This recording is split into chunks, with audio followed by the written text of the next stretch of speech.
여러분 안녕하십니까? 오늘은 날마다 솟는 샘물 2월 7일 토요일 분량 사무엘하 2장 24절부터 32절의 말씀을 함께 나누려고 합니다. 이번 주에도 우리 청년부가 수련을 하는 관계로 이번 금요기도회를 우리 어른들과 청년들이 함께 드리게 되었습니다. 그래서 따로 우리가 사무엘하 2장 24절부터 32절의 말씀은 녹화로 우리가 말씀을 나누어야 될 것 같습니다. 제가 먼저 하나님의 말씀 사무엘하 2장 24절부터 32절의 말씀을 제가 읽겠습니다. 요압과 아비새가 아브넬의 뒤를 쫓아 기브온 거친 땅의 길가 기압 맞은 쪽 암마 산에 이를 때에 해가 졌고 베냐민 족속은 함께 모여 아브넬을 따라 한 무리를 이루고 작은 산 꼭대기에 섰더라. 아브넬이 요압에게 외쳐 이르되 칼이 영원히 사람을 상하겠느냐?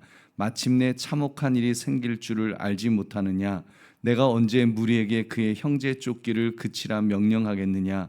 요압이 이르되 하나님이 살아계심을 두고 맹세하노니 내가 말하지 아니하였다면 무리가 아침에 각각 다 돌아갔을 것이요 그의 형제를 쫓지 아니하였으리라 하고 요압이 나팔을 불매 온 무리가 머물러 서고 다시는 이스라엘을 쫓아가지 아니하고 다시는 싸우지도 아니하니라. 아브넬과 그의 부하들이 밤새도록 걸어서 아라바를 지나 요단을 건너 비드론 온 땅을 지나 마하나임에 이르니라.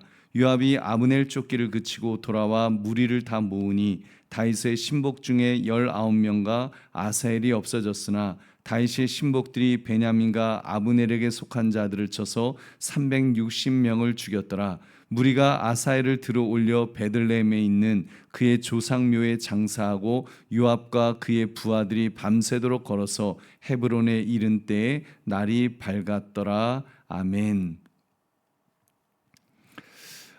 여러분과 함께 나눌 말씀은 하나님을 따르는 것이 진짜 승리다. 이 제목을 가지고 함께 은혜를 나누려고 합니다.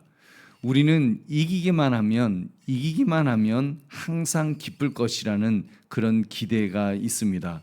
근데 어떤 승리는 기쁨이 아니라 오히려 쓴맛을 남기기도 하죠. 여러분 오늘 본문이 보여주고 있는 사건이 딱 그랬습니다.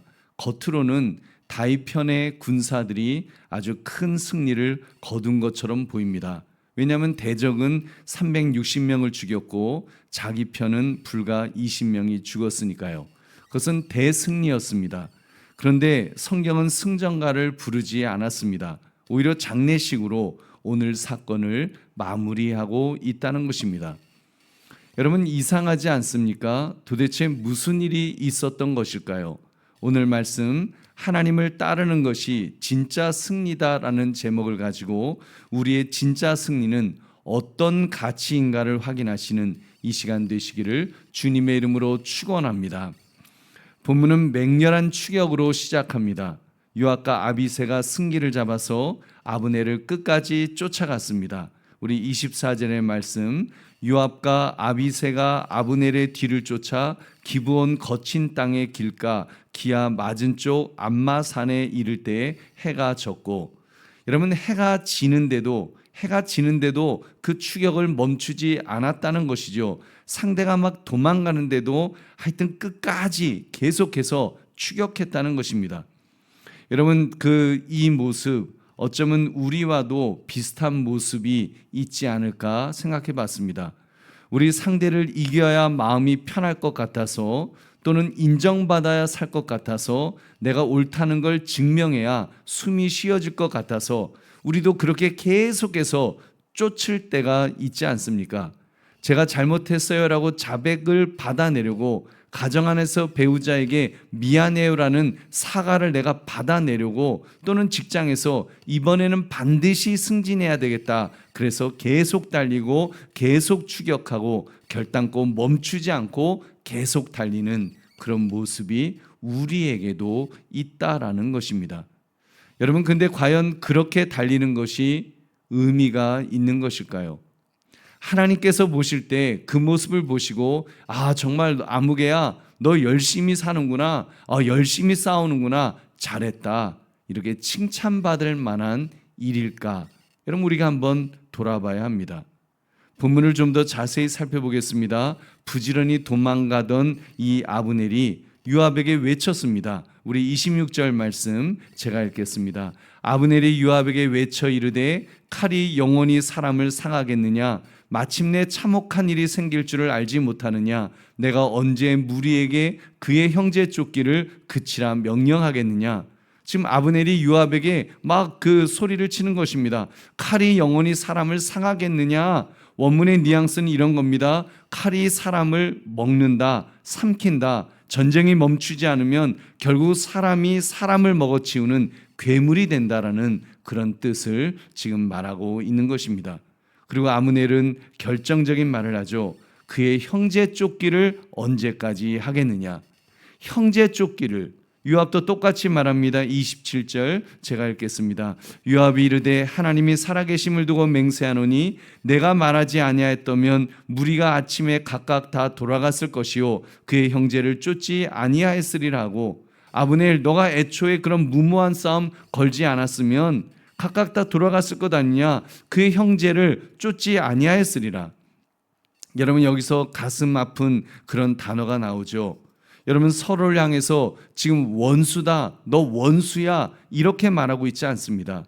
형제라고 부르고 있습니다. 형제. 그러니까 이 전쟁은 외부의 적과 싸우는 그런 전쟁이 아니라 하나님의 백성들끼리, 형제들끼리 싸우는 그런 싸움이었습니다. 여러분, 그렇다면 우리는 이런 전쟁을 벌일 때가 없을까요? 우리도 이런 전쟁을 벌일 때가 있지 않습니까? 있죠. 우리가 말로는 가족이다, 동료다, 교우를 형제 자매라고 부르기까지 하는데, 그러면 실제로는 추격하고 있을 때가 있지 않았습니까? 입으로는 사랑합니다 해놓고 속으로는 원수 갚을 생각만 할 때가 있지 않았느냐는 말입니다.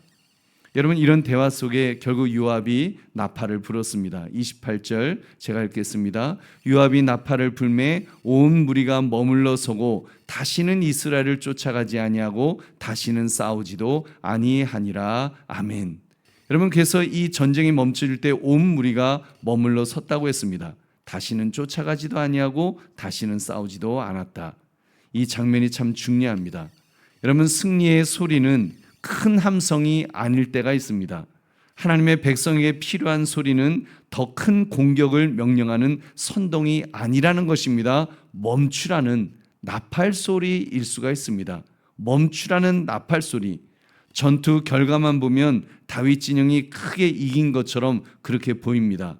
여러분, 31절 제가 읽겠습니다. 다윗의 신복들이 베냐민과 아브넬에게 속한 자들을 쳐서 360명을 죽였더라. 360명. 여러분, 다윗 쪽에서는 20명밖에 안 죽었는데 적들은 360명이니까 이게 도대체 몇 배입니까? 여러분, 근데 성경은 승리라고 말하지 않았다는 사실입니다. 왜냐하면 32절로 끝나기 때문입니다. 그들은 아사엘을 들어 올려 장사합니다. 그리고 밤새도록 걸어서 이제 헤브론에 이릅니다. 그 길은 승전의 길이 아니라 그냥 장례식의 그런 길을 그들은 걸어가야 했던 것입니다. 여러분, 무엇을 말씀합니까? 하나님 백성끼리 서로 배면 숫자적으로는 이겨도 영적으로는 모두 패배한다는 사실입니다. 이겼는데도 마음이 쓰였죠. 본문이 말한 그대로입니다. 마침내 참혹한 일이 생길 줄을 알지 못하였느냐. 우리 보배로운 성도님들, 우리 교회 안에도 형제 자매끼리 싸움할 때가, 다툴 때가 있지 않았습니까? 우리 모두가 솔직해졌으면 좋겠습니다. 사실 우리의 칼은 손에 쥔 이런 금속 검만이 아닙니다. 우리의 혀가, 새치의 혀가 칼이 되기도 하고, 눈빛이 칼이 되기도 하고, 무시와 냉담이 칼이 되기도 합니다. 그래서 형제와 자매를 찌르죠. 그래서 이런 고통을 겪습니다. 가족 안에서도 정말 그 한 가족, 배우자 간에, 부모와 자식 간에도, 형제와 형제 간에도 말 한마디가 비수가 되어서 정말 마음이 너덜너덜해질 때가 있지 않았습니까? 교회 안에서 오해가 쌓여서 얼굴은 웃는데도 속은 전쟁 같은 전쟁을 치룰 때가 있지 않았습니까? 관계가 끊어지고 혼자 남아서 자존감이 무너질 때도 있었죠. 내가 왜 이러지? 무기력과 수치심이 몰려올 때도 있다라는 사실입니다. 그럴 때 주님 앞에서 이렇게 고백합시다. 주님, 제가 지금도 누군가를 쫓고 있습니다. 주님, 제 말과 태도가 형제를 베었습니다. 용서해 주십시오. 이런 인간적인 태도를 벗어버리게 하시고 하나님이 원하시는 방식대로 살아가게 하옵소서. 이런 기도가 우리에게 있어야 될 줄은 믿습니다. 여러분, 우리가 따라야 될 본은 예수 그리스도입니다. 여러분, 예수님께서 보여주신 그 삶의 방식을 따라서 우리도 그렇게 살아야 될 것입니다. 예수님은 원수를 칼로 쓰러뜨려 왕이 되지 않으셨습니다. 오히려 칼을 도로 집에 꽂으라고 명령하셨습니다. 칼을 쓰는 자는 칼로 망한다고 하셨습니다. 그리고 십자가에서 자기 몸을 내어주심으로 원수된 것을 끊고 우리를 하나로 만들어 주신 줄로 믿습니다. 할렐루야. 여러분, 말씀을 맺습니다. 이스라엘 백성들이 보여주었던 모습, 해가 지기까지 추격하고 싸우느라고 시간을 소비하고 에너지를 소비했습니다. 서로 사랑하기에도 사실 부족한 시간이었는데, 서로 섬기기에도 부족한 그런 에너지인데, 우리는 마귀가 좋아할 그런 싸움을 할 때가 있었습니다. 여러분, 그런 모습 회개합시다. 그리고 스스로를 돌아봅시다. 영적으로 깨어서 자신의 행동을 분별합시다. 여러분, 그러므로 하나님을 따르는 것이 진짜 승리다. 이 제목처럼 인간적인 싸움이 아니라 하나님의 뜻을 따라 싸우는 저와 여러분이 되시기를 주님의 이름으로 축원합니다. 이제 제가 기도하겠습니다. 하나님 아버지, 감사합니다. 오늘 이 주신 말씀처럼 참으로 우리는 그 하나님을 따르는 것이 진짜 승리라는 사실을 깨닫게 하심을 감사드립니다. 우리의 육적인 싸움 멈추게 하여 주시옵소서.